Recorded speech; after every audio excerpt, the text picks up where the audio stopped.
ধ্বংসের সর্বনাশ হয়ে গেছে একেবারে। এত বড় ধ্বংস।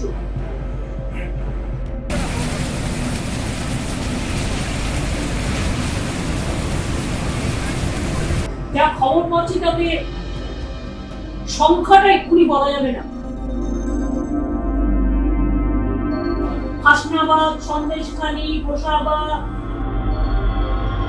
महाचक्रवात अम्फान ने पश्चिम बंगाल और उड़ीसा में ऐसी तबाही मचाई कि करीब 14 लोगों की मौत हो चुकी है और लाखों करोड़ों का भी नुकसान हुआ।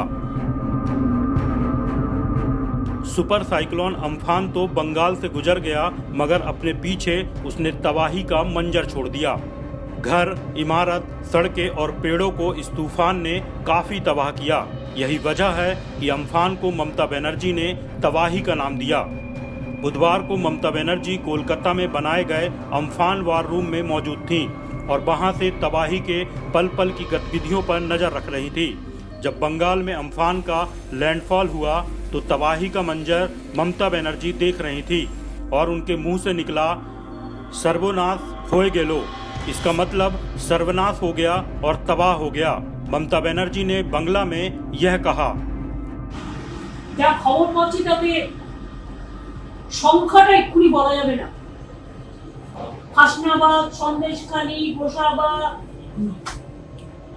বনগা, বাগদা, হাবড়া, সব চারিদিকে ধ্বংসের সর্বনাশ হয়ে গেছে একেবারে। এত বড় ধ্বংস। It's a big disaster. Just I appeal to my nation also, the government of India also, and all the people of this country and the world. We know there is a global warming and all this, but we never expected this type of disaster.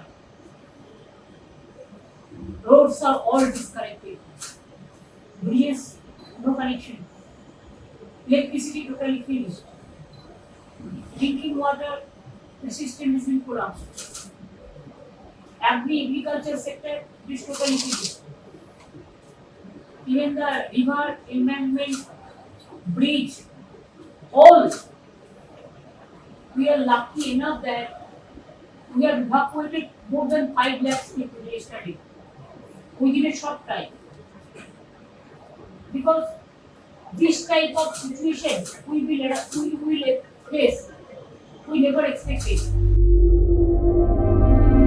Mamata Banerjee ने कहा कि corona virus से भी कहीं बदतर cyclone Amphan का असर है। उन्होंने अम्फान के असर को डिस्क्राइब करने के लिए तांडव शब्द का जिक्र किया। उन्होंने बताया कि अब तक पश्चिम बंगाल में 12 लोगों की मौत हो चुकी है और अभी ये आंकड़े और बढ़ेंगे।